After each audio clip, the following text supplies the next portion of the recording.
Swiss banks have always had a famous reputation. We know Swiss banks host rich people, and an excess of rich people is always a bad idea.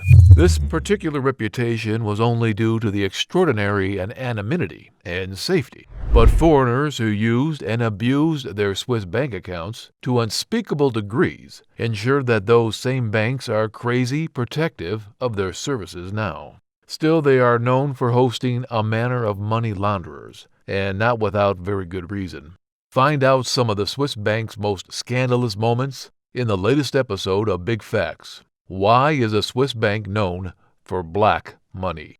Subscribe to our channel and hit the notifications button below for more videos like this. One thing, the anonymity and safety Swiss banks are known for still exist. But things have changed in the recent years in terms of who can open a bank account in Switzerland. If you are a foreigner, chances are you won't be able to do so now. So what exactly is the humongous privacy offered by Swiss banks? It all started in 1932, when Switzerland passed a bill punishing bankers who revealed their clients' information to external parties. Over time, Swiss banks have been used to help people keep a low profile, particularly people who are on the run, and even Nazis. Privacy has limits. Swiss banks now cooperate with tax and criminal investigations, turning over information that account holders might wish to conceal from others. The strongest privacy comes from hundreds of accounts. Unlike in other banks, Swiss banks use numbers instead of surnames to identify accounts. However, numbered accounts are still not anonymous. You need to provide identification to open an account. No worries, the privacy is still there. Only a few bankers know your personal information. By claiming that you may want to open a Swiss bank account, you will not be admitting that you earn the blackest of money. Even if you are a normal law-abiding citizen, you may appreciate additional layers of security. Wealthy people who do not want to be held captive for ransom may enjoy this. However, no one can deny that Swiss bank accounts have been mainly used for shielding assets from the law, creditors, and especially tax collectors. And we can prove it, of course, telling you a big Swiss bank scandal to date. So let's get started. Vontobel. Vontobel is a major bank in Switzerland, one that has actually been violated by 3 of its ex-executives. It was actually a leader in the supercharged banking of the new internet connections-based economy. The bank and its chairman would later deny any part in this black money scheme, claiming that they had fell unwillingly into a web of deceit and lies. But which executives had lied? Hans-Peter Bachmann, finance boss Walter Kaiser, the president of the bank, Jörg Fischer. The trios first stole 250 francs out of the bank and invested it into an e-bank project, allegedly. That particular project went to dirt, so this time they decided to start investing in their own enjoyment.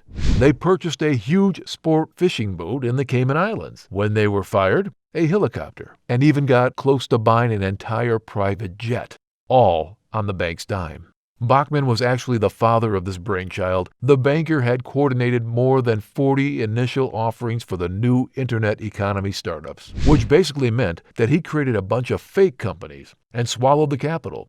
It left the investors baffled, and yet another Swiss bank in the mud.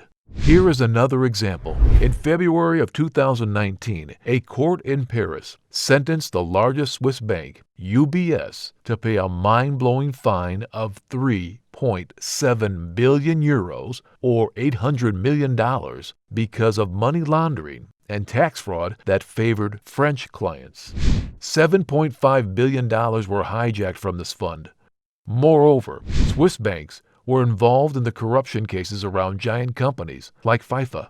The administration of private assets has an extensive personal infrastructure. Not only Swiss banks, but also fiduciaries and lawyers are part of this network. It is obvious that these financial services also attract criminals. The funds that are generated illegally run several times between figureheads and offshore companies. In the final phase of money laundering, the investment phase, these funds are then channeled into financial products and the real economy.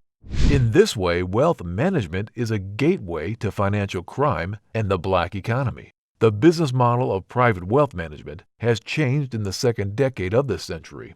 The truth is, authorities have been quite angry at Swiss banks because of their main activity in protection of foreign clients. The main nations who benefited from this has been the U.S., Germany, and France. They used Swiss banks as intermediate stations. The cash of these clients more often than not involved black funds. Here is another example. The Minister of Finance at North Rhine-Westphalia bought some CDs, not music CDs.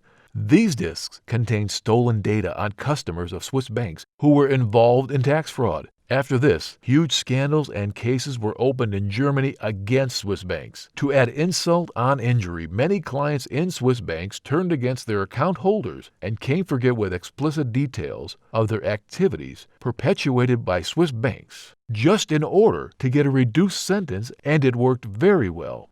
Truly, Swiss banks have been kind of humiliated internationally many times. In 2008, a huge tax dispute broke out between Switzerland and the United States. As a result, at the very beginning of 2009, IRS, the brutal U.S. tax authority, announced a remission program.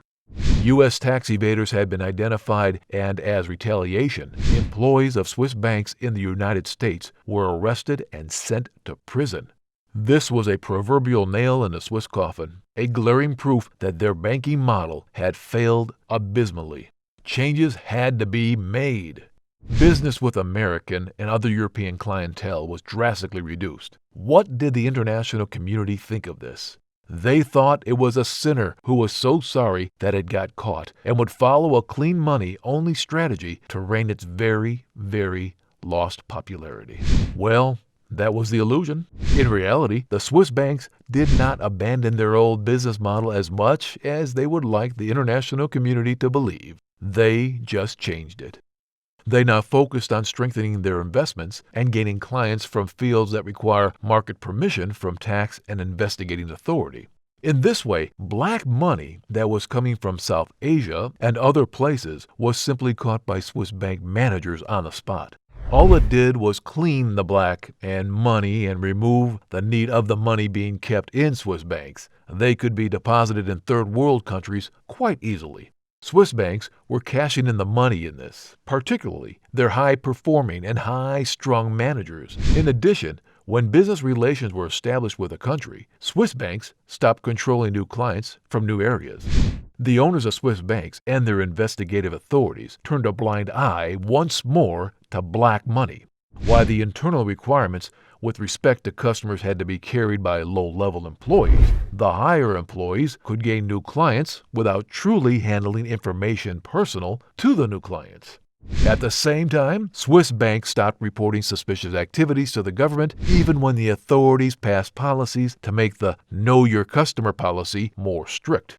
But it would be kind of unfair to blame Swiss banks for doing all of this. They are not alone. Swiss banks may be intentionally complicated in their hidden policies, but similar faults have been noted in other EU banks. Could you name any for-profit bank which would report willingly to the tax authorities the clients who generate insanely high profits for them? They wouldn't. They would pretend to be ignorant. Of course, there is a glaring risk that the bank would get caught and shamed like many Swiss banks have already been. If you get this perspective, you might be willing to let go of profit, even if the profit is in millions. So, what should be done? Of course, an effective anti-money laundering strategy must get started, and the current approach to banking, particularly in Switzerland and other European countries, must be rethought. Still, the Tax Justice Network describes Swiss banks as the grandfather of the world's tax havens. Switzerland has been known long enough a haunt for the world's wealthiest citizens and corrupt and tyrannical rulers. A simple apology and fake changes won't really help Swiss banks at all, particularly after these banks were used by Adolf Hitler, Muammar Gaddafi, and Hosni Mubarak. Even today, nearly 50% of the money in Swiss bank accounts, amounting to $6.5 trillion, comes from international countries. This keeps Switzerland as a world leader in foreign cash holdings. Remember the famous 2016 Panama paper leak? It has revealed that Swiss intermediaries which are basically Swiss bank lawyers and financial advisors, were the ones who had aided people in setting up more than a whopping 38,000 offshore accounts. That figure is not even an exaggeration. 38,000 offshore accounts, all in a mere 4 decades. Good news? Proposed policies are constantly coming to Swiss banks. Financial task forces, which prevent or try to prevent money laundering. It would grant reporting authorities to lawyers and other high-standing employees. This way, they can report activities that may seem suspicious to them to the appropriate authorities, like tax collectors. Some of the policies include an update on how to outline a plan that would lower the minimum amount of money for gold and other expensive materials checking, so a lot more transactions would be investigated. Aligning Switzerland's policies with international anti-money laundering standards is the key to regaining lost Swiss bank reputation, although it has been lost for quite some time. Do you believe Swiss banks can gain their former non-black money reputation back? Let us know in the comments below, and we'll pin the best one. Make sure you like this video and share it with your friends and family so we can scare them as well. Subscribe for more videos that will explore the craziest part of the universe and give your mind disassociative attacks. We will catch you next time on the new wacky episode of Big Factz. Until then, have a good day.